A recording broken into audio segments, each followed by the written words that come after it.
Ever since Oda has begun what's come to be known as the final saga of the One Piece story, he's been on an absolutely generational run in my opinion. Not only did he introduce some pretty insane things at the end of Wano like Green Bull and concepts like the Cross Guild, the Egghead Island arc was also absolutely insane. We got even more insane reveals, like when we actually got to see what Dr. Vegapunk looks like, and learned that the Gorosei aren't just a bunch of old dudes that sit on their asses all day. The end of that arc also introduced us to this really important robot named Emit, and even showed us a taste of Joy Boy's power when he pulled the hockey rope. With that being said, the Elbaf arc has been even crazier, as we've finally gotten to see the homeland of the giants, and that's led to even more crazy reveals. Loki is this insanely powerful outlaw who may have been wrongly convicted. The third-ranking member of the Raja Pirates stays here all the time, and you get to bawl your eyes out like 5 chapters into the arc. The Celestial Dragons are also even more evil than we thought already, which is pretty insane because that shouldn't even be possible, and Emu might just have the most broken power set in the entire series. Speaking of those Celestial Dragons, it's them that we're here to talk about today, as there's been yet another group that we've been introduced to in this saga that I just haven't mentioned yet. And that group is a group of Celestial Dragons that aren't little bitches, and are actually a fighting force that can strike some real fear into the hearts of people. This fighting force is called the Holy Knights, and with a name like that, you guys just know that I was going to make a video about them at one point, and that time has come today. Now, even though I'm making this video about the Holy Knights, we still don't know all that much about them in the grand scheme of things, so they're only going to get more interesting as time goes on. With that being said, the reason that I'm making this video today, despite our limited knowledge on them, is because of how interesting I find the group, and how obvious it is that they're only going to become more important as time goes on. The Knights of God, or Holy Knights, are an elite squad of warriors from the Holy Land Marajwa, with authority to oversee the world nobles. They operated under the command of their supreme commander, Saint Figarland Garling, but Garling's command over the Knights in any capacity is now unknown following his promotion to one of the 5 elders. Just like a lot of organizations, the Holy Knights are a group of combatants led by a supreme commander, with a commander below that. You would think that becoming a Holy Knight would include becoming a world noble as well, but we've recently learned from Harold's flashback that that isn't necessarily the case, because Harold didn't become a Celestial Dragon even after he became a fully fledged member of the Knights. This is also a video that's going to have a lot of spoilers given the material that I'll be discussing, as a lot of what we learned about the Holy Knights so far has taken place during Elbaf, so if you're an anime only, you're in heavy spoiler territory. I don't usually give spoiler warnings during my videos because a lot of the subject matter of most of them features stuff that's already animated, but I don't know how much of that is the case today, so I thought I'd just give the warning here. Getting back to the Holy Knights, they're also really interesting because the 5 elders have also stated that only 13 people possess the depths and abyssal covenants at one time, and given that the elders too possess covenant related abilities, this would suggest that there are only 8 full-fledged Holy Knights at any given time. Now, the depths and abyssal covenant might seem like some insane terms to throw around when it comes to One Piece, but as we've learned more about Emu, some of the concepts have gotten pretty insane regarding their power set. A covenant is a supernatural contract made between Emu and their closest subordinates, namely the 5 elders and the Holy Knights, as their symbol of their loyalty to God. Those who enter a late-stage covenant are granted access to multiple supernatural abilities, but at the cost of being under the absolute control of Emu, whose voice can reach them anywhere in the world. There are also 4 different kinds of these covenants that we've learned about so far, and they're known as the Shallows, Depths, Abyssal, and Demon Covenants. The Shallows Covenant is the first of these 3 subordinate covenant stages, the symbol of which is a circle with crossbones. This covenant is given to the devoted Blades of God as their contract with God, and described as no more than a faint bond. Now I'm throwing out some even more insane terms like the devoted Blades of God, but they're not all that complicated, as they're simply lower ranking knights that are trying to become fully fledged knights by proving themselves enough on missions. Getting back to the Shallows Covenant, it doesn't even appear to grant any special abilities, but it does prevent the holder from disobeying a direct order from Emu when close to them. This mark basically makes a person a tier 1 bootlicker, and it's really interesting because we kinda got to see this entire journey during Harold's flashback. The Depths Covenant is the second of these 3 stages, having the same symbol as the Shallows but with an extra line superimposed, resembling a pair of ox horns. The Depths Covenant is granted by Emu directly once someone has officially joined the Holy Knights, with the bestowal accompanied by smoke being emitted from the pre-existing Shallows mark, as well as pain on the recipient's part. This is the first first Covenant stage that grants abilities, but also an unbreakable tie to Emu that is in effect no matter the recipient's location. This was the stage that Harold was at when he was killed by his son Loki, as he knew that if he was under Emu's complete control, then Elbaf would be forced to become warrior slaves, the one thing that Harold was trying to steer them away from. There was never a world where Emu wasn't going to try to turn the giants into slave warriors, but Harold was so blinded by his own ambitions that he always thought that he was moving in the right direction. And finally, the Abyssal Covenant is the final of those 3 stages, and while it's currently unknown the exact abilities that it grants, they must be pretty powerful, because as we discussed already, only 13 people are allowed to have one of these covenants at any given time. I mean, I think it's pretty clear that these are the covenants that give some knights and the elders the ability to teleport, like we've seen in both the Egghead Island and Elbaf arcs, but I'm sure that we'll learn their confirmed abilities sometime soon. And while the Demon Covenant isn't necessarily connected to the Holy Knights, since we're already here and talked about the other 3, we might as well talk about this one here too. The Demon Covenant is another form of covenant which Emu specifically invokes in battle against enemies to transform them into demons. This is enacted through a technique called Domi Reversi, and this can be done through Emu trapping their target in an abyss before flipping their hand and rotating the target into the ground, or through stabbing the victim with 2 black tendrils. This is honestly the most interesting covenant that we've seen so far, as from the stuff that we've seen from it already, it makes the person affected by it a lot stronger, and makes them completely forget what they were doing beforehand to allow them to be bloodthirsty monsters on the side of Emu. This effect also spreads like a disease if people get in between others that have been affected by it, so it really only takes one affected person to take down an entire island.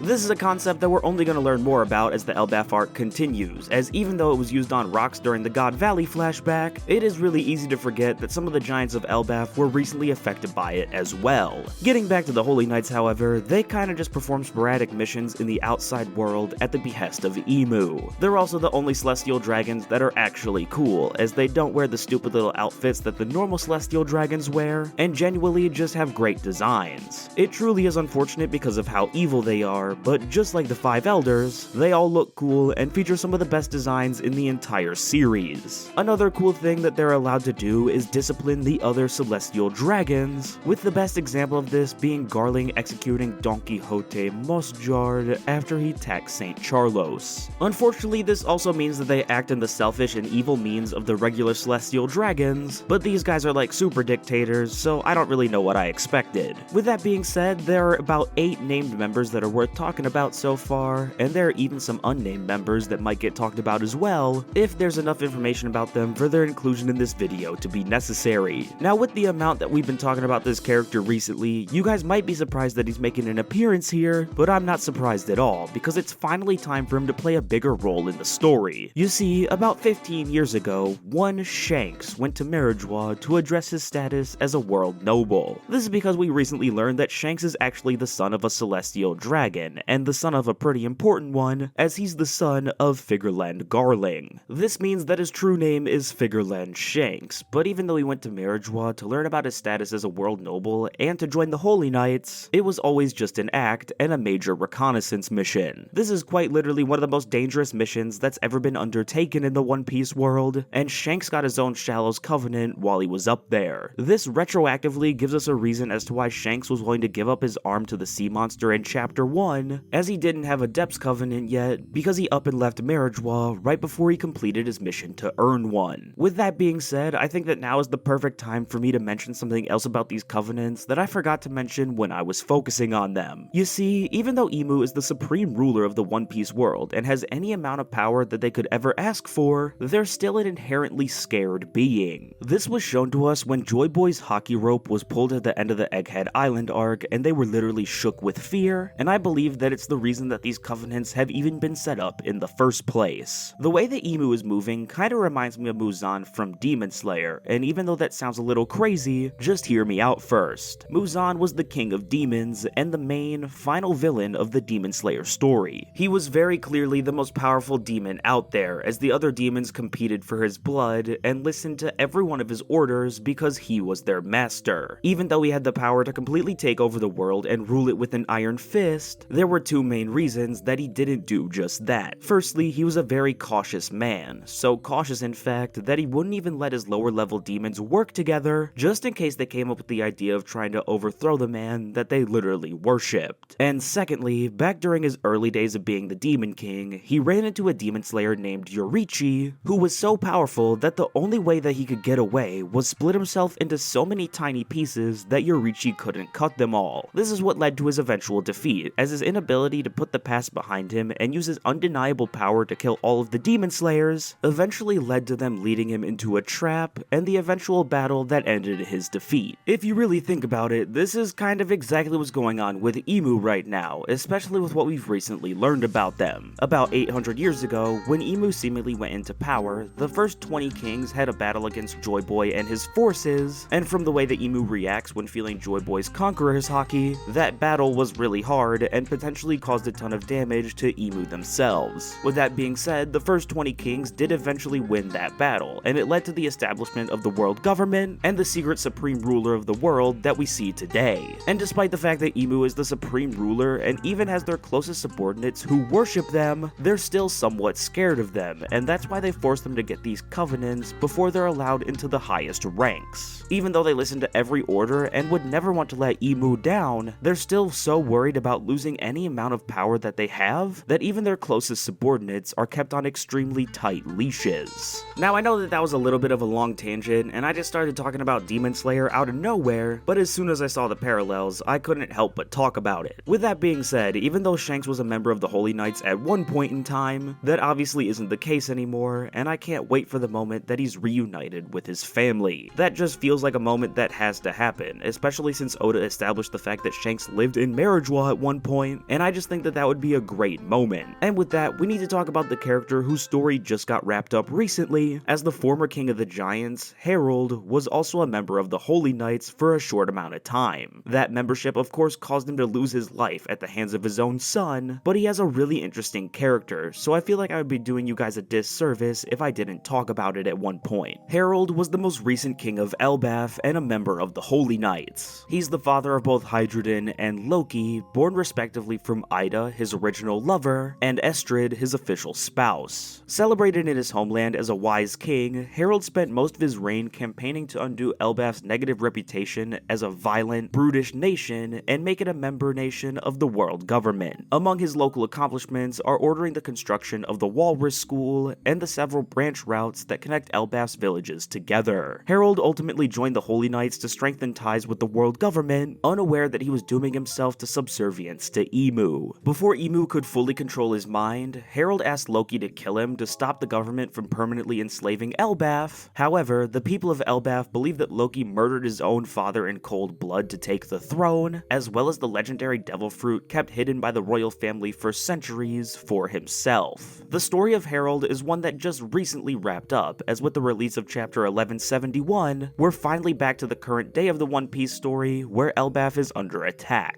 Watching as Harold grew from a man that only wanted to inflict terror to get back at the world for how they treated giants, to a man that wanted to better the standing of his people was something that was genuinely great to watch. It all started when Ida came into his life and made him see people other than his own as worthy of compassion and help, but Harold's anger at a young age really came from how giants were perceived in the first place. It was also his friendship with Rox that really affected him, as even though it's clear that he understood where Rox was coming from when he said that they should join forces and overthrow the world government, if he did that, he would just be continuing the cycle that he was trying to break Elbaf out of the whole time. That's why when Rox died, Harold was so distraught that he went to even more extreme lengths to try to get Elbaf accepted by the world, and that included ripping his own horns out in front of a ton of high-ranking officials and begging for a chance to walk alongside humanity. It was also here where he stated that he would do whatever was necessary to make that a reality, even if that meant becoming a slave. This is obviously Harold sacrificing his own personal pride and standing in order for Elbaf as a whole to rise, but that's when the evil Emu knew more than ever that there was a chance to get the giants of Elbaf on their side. This was honestly the beginning of the end for our beloved king of Elbaf, as even though the world government accepted his offer, even from the early days, he was just a tool for them to use. This eventually led to him joining the ranks of the Holy Knights, and even earning himself a Depth's Covenant, but we all now know that this just led to Emu trying to take complete control of his body so that the giants of Elbaf could become warrior slaves. Luckily, his son Loki was able to kill him before he caused too much damage, but it's also what's led to the circumstances of the current day, where Loki has lost locked up in the depths of the country, and Emu and the Holy Knights are attacking the country anyway. Now, even though Harold didn't even appear until chapter 1136, I thought that his character was written really well, and Oda did a really good job of inserting him into the story and making him important. Loki and Hydroden are even seeming to carry on his will in a way, as it seems like their relationship might finally be on the way to mending, but only time will tell if they get the chance to fully repair it, or if they can even save Elbaf at all. Satchel's Mafi of the Satchel's family is a world noble and a member of the Holy Knights. 38 years ago, she took part in the God Valley incident, being the reason that Shanks and Shamrock were split up.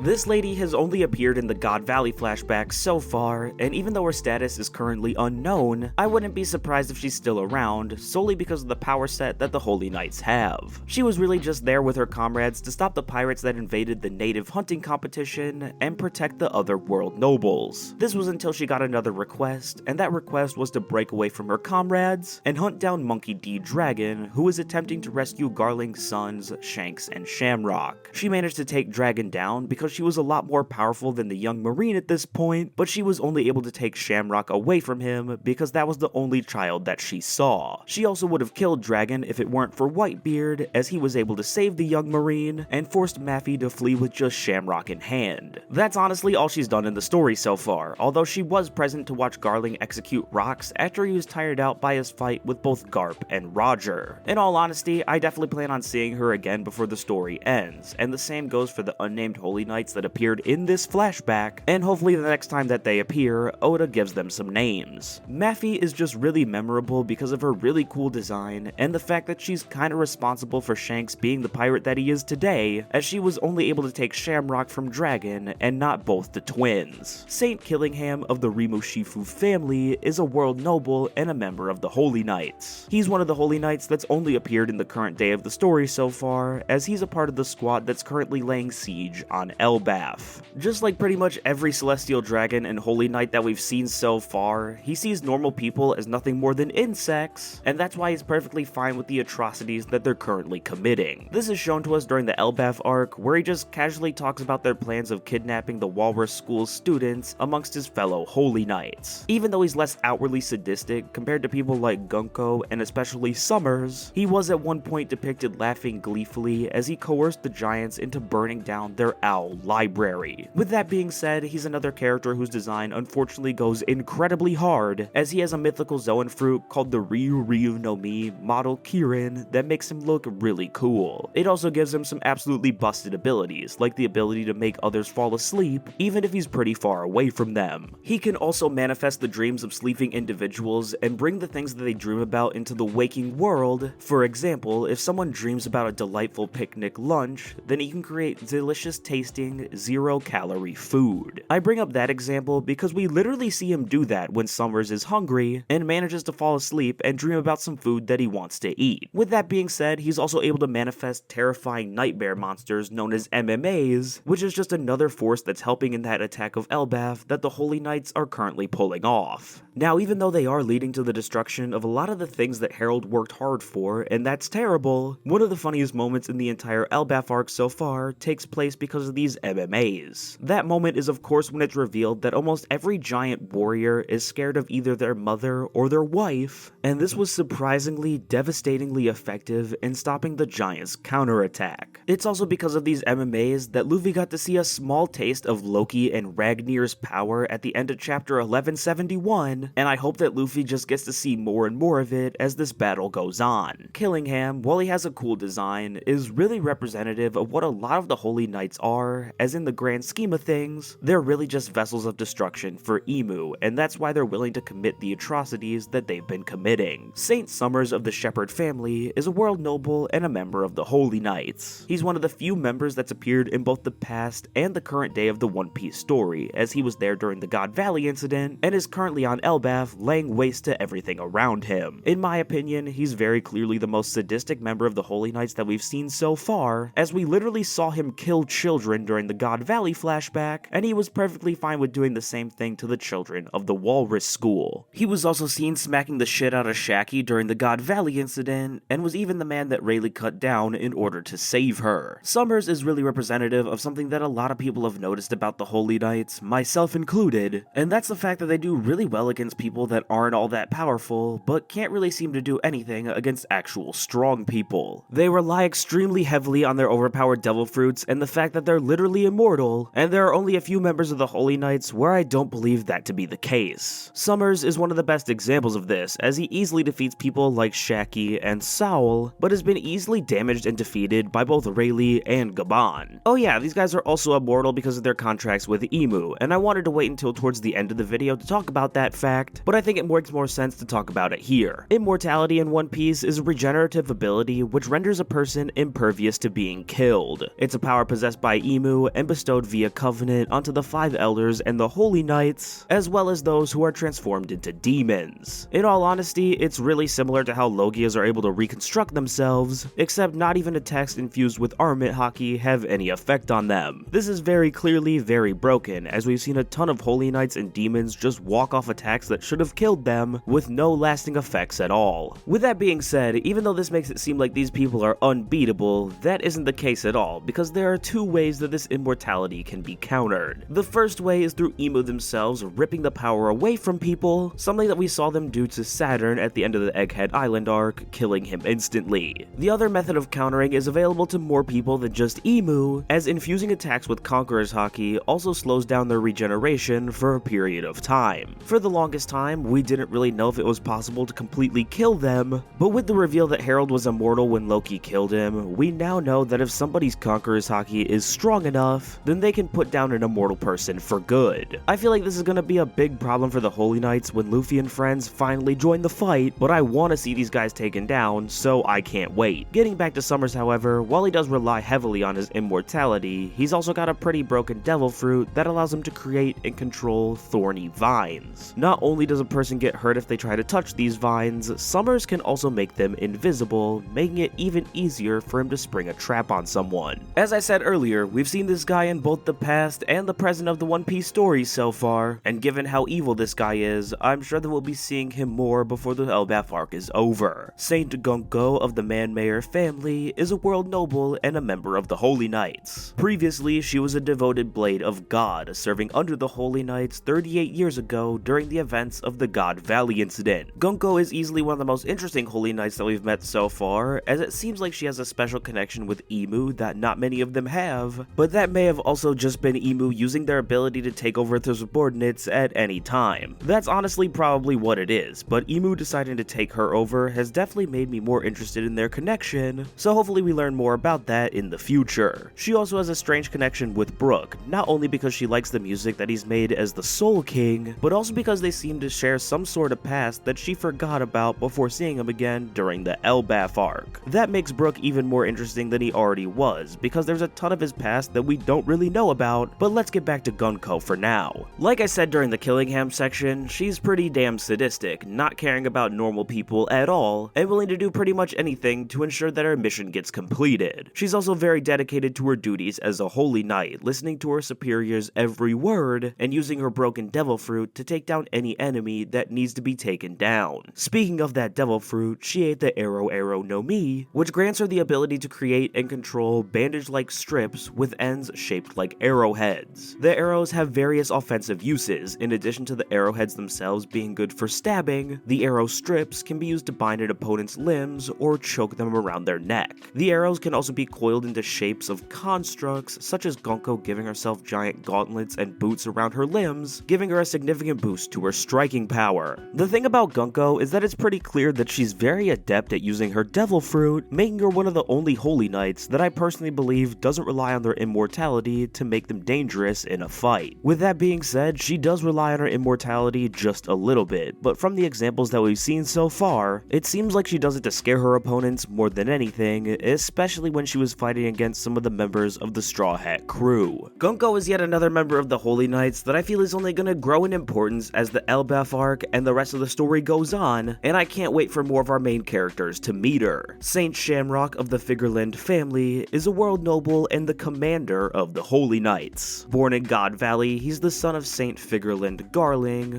one of the 5 elders of the world government, and the older twin brother of Shanks, one of the 4 emperors. While this guy first appeared back in chapter 907, he wasn't truly revealed until the Elbaf arc when both him and Gunko were trying to get Loki to join the Holy Knights. He's the reason that a lot of people thought that Shanks could potentially be a villain for the longest time, but luckily that's something that's pretty much been put to bed by the fact that Shamrock is a thing. I just say that because I wasn't the biggest fan of Shanks being a villain, and even though that's still potentially possible, it's a lot less likely now, and that makes me happy. Getting back to Shamrock, however, he looks exactly like his twin brother Shanks, except he has both of his arms and is missing Shanks' trademark scar. Being the commander of the Holy Knights, he's just as ruthless as the people that serve under him, being willing to do anything to complete his missions, and that includes attacking people that can't fight back, and making a game of taking an entire country over. He also has a really interesting relationship with Shanks because of the fact that they're twin brothers, and we recently got to see that during Harold's flashback. You see, despite the fact that the two of them were estranged for 24 years, Shamrock was welcoming towards his younger sibling and urged him not to push himself until his eye wound healed. After Shanks decided to abandon Marriageois, Shamrock developed a low opinion of Shanks, noting that he got attached to the filthy lower world, showing arrogance and a sort of superiority complex towards him, regardless of Shanks' reputation and infamy as one of the 4 emperors. So he doesn't seem to care that his little brother is one of the most notorious pirates out there, but I feel like he should care, because in my opinion, Shanks would defeat his older brother, and probably somewhat easily as well. That's just pure headcanon and bias on my part, but I don't really care, and would stand on it if someone else argued something different. As the commander of the Holy Knights, Shamrock's authority over the group is second only to the Supreme Commander, Figarland Garling. This is shown not only through the way that every other Holy Knight listens to his every command, but also through the way that he was summoned to Marriageois because something bad was happening, while the other Holy Knights stayed there to attack Elbaf. We truly haven't seen Shamrock all that much in the grand scheme of things, but it can be assumed that he's at least a little powerful, especially because of the fact that he has a sword that ate a mythical Zoan fruit. This sword is a saber called Cerberus, and it ate a mythical Zoan fruit that allows it to transform into a Cerberus, and gives it a ton of new fun abilities. I'm just here to talk about how it buffs Shamrock, however, as it's so powerful that even Loki was scared to take hits from it, and we've already gotten a ton of examples of just how powerful Loki is. In all honesty, even though I know for a fact that Shamrock is going to grow into one of the most important characters in the entire story, we really don't know all that much about him yet, and there's a reason for that. It's pretty clear to me that Oda is saving him for an even later battle, with the way that he was whisked away at the start of this one, and I just know that it's going to be a lot of fun when we do learn more about him and see him again, solely because of the possibilities. Not only could we get some golden interactions between him and Shanks, I just know that Luffy is going to give us some amazing stuff if he ever sees his face, and that alone makes me extremely hyped for his next appearance. Figarland Garling is one of the 5 elders who publicly head the world government, holding the title Warrior God of Science and Defense. Prior to this, he held the position of Supreme Commander of the Holy Knights, and as I've said multiple times in this video already, he's the father of both Shanks and Shamrock. Garling became the champion of God Valley during the battle that took place there 38 years ago, but that title is pretty fraudulent, and I'll explain why that's the case as we keep talking about him. A fun fact about Garling is that he was the first Holy Knight to ever appear in the story, as he first appeared during chapter 1086 while he was executing Don Quixote Mostjard. We haven't seen all that much of him during the current day of the story, but his really cool design, combined with the fact that he's now one of the members of the 5 elders, definitely tells me that he'll be appearing more frequently from now on. The most interesting thing about Garling, in my opinion, however, has to be the community's opinion on him, and it's honestly one that I share after seeing what he did during the God Valley incident. Not only did he kill the mother of his children, he also engaged Rox in battle, where he lost despite his immortality and the fact that he had other Holy Knights backing him up as well. That didn't stop him from taking all the glory, however, as even though Rox easily defeated him, he was the one that executed a downed Rox after he was exhausted from his fight with both Garp and Roger, and the fact that Emu just had control of his body. So his title as the champion of God Valley is completely fraudulent, and you know for a fact that he built on that title until he found himself in the position that he finds himself in today, so his standing within the 5 elders is at least a little fraudulent as well. Now, I'm normally not the biggest fan of agenda piece, but when it comes to slandering Garling, I definitely am, because this man got all the credit even though he was too weak to really do anything. Now, while his past is really interesting, I'm excited for him to do things in the current day of the story, and I'll never forget the community's reaction to when he was first introduced, because it had everybody going crazy. And with that, we've talked about every named Holy Knight that we've seen so far, and even the people that are the higher ups in the organization. I really didn't expect this video to be as long as it is, but now that I think about it, the final saga is introducing a lot of new things to the One Piece story, and the Holy Knights and higher ranking celestial dragons are some of the main reasons for that. Even though I hate the celestial celestial dragons, like most One Piece fans, I do like that Oda is expanding upon them and giving them a fighting force that's at least a little intimidating, especially because most of them are little bitches. And with that, even though I'm sure that there will be more to talk about regarding the Holy Knights in the future, that's all I have to say about them today, so I think it's time to end things here. Please join me next time for whatever I post next, please leave a like and maybe subscribe if you enjoyed the video, and I will see you guys next time. Bye bye.